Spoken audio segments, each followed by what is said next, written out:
បាទសួស្តីបាទថ្ងៃនេះខ្ញុំមកលក់ promotion បញ្ចុះតម្លៃទៅបែបផ្លែឈើណាបាទថ្ងៃនេះមានចូល4ម៉ូតបាទ4ម៉ូតណាបាទចំពោះម៉ូតទី1បាទម៉ូតនេះប្រភេទដងភ្លុកណាបាទមានផ្លែក្បិតយកចេះបាទតម្លៃពេញវា20000រៀលបាទលក់ចុះតម្លៃនៅសល់តែ12000រៀលទេបាទលេខទី2អានេះវាដូចម៉ូតវាដូចទី1ដែរក៏ប៉ុន្តែដងនេះដងទៅ8ដងនេះគឺវាចងភ្ជាប់ជាមួយដងដែលប្រើកស៊ូរឹតណាបាទអាប្រភេទនេះវាពិបាកដាក់ដងជាងអាទី1ក៏ប៉ុន្តែវាត្រទម្ងន់បានធ្ងន់បានជាងអាទី1ណាបាទលេខទី3អានេះដូចតាម៉ូតទី2ដែរព្រោះតែនេះគេប្រើសំណាញ់វាគឺសំណាញ់អ៊ូនហ្នឹងគឺធន់នឹងទឹកភ្លៀងណាដូចយើងដាក់ត្រាំងបាំងត្រាំងបាល់នេះគឺវាធន់នឹងទឹកភ្លៀងប្រើ4 5ឆ្នាំក៏អត់ទាន់ពុកផុយទៅណាដែរបាទអានេះដូចគ្នាតម្លៃ13000មួយ13000បាទចុងក្រោយលេខ4បាទនេះក៏ប្រភេទធំជាងគេណាកន្ត្រកធំជាងគេខ្នាតធំបាទអានេះតម្លៃពេញវាគឺ25000បាទលក់បញ្ចុះតម្លៃនៅសល់តែ14000រៀលទេ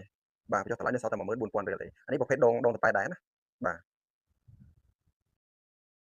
បាទនេះគឺជាប្រភេទកន្ត្រកបេះផ្លែឈើដងភ្លុកណាបាទដងភ្លុកបាទនេះសំណាញ់វាសំណាញ់អ៊ូនបាទហើយផ្លែកាបិតវាណាបាទកាបិតនេះយើងកាត់យកផ្លែកាបិតយកមកធ្វើហ្មងបាទមុតល្អហើយវាធន់ណាបាទបាទនេះតម្លៃពេញវា25000បាទលក់បញ្ចុះតម្លៃនៅសល់តែ14000ទេបាទលេខរៀងទី6បាទនេះគឺជាប្រភេទកន្ត្រកបេះផ្លែឈើមូលណាបាទទំហំមុខរបស់វាគឺប្រហែលទឹកកន្លះបាទសម្រាប់បងប្អូនត្រូវការបេះផ្លែឈើដែលទូចៗចឹងណាការពារកុំឲ្យវាជ្រុះបាទអានេះត្រូវហើយបាទព្រោះនេះប្រើកណាត់អត់ប្រើសំណាញ់ទេសំណាញ់បន្លោះវាធំវាអាចជ្រុះចឹងណាបាទ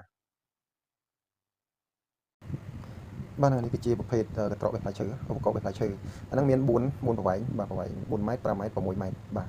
ហើយតម្លៃវា4ម៉ែត្រ$8កន្លះ5ម៉ែត្រ$9 6ម៉ែត្រ$10កន្លះ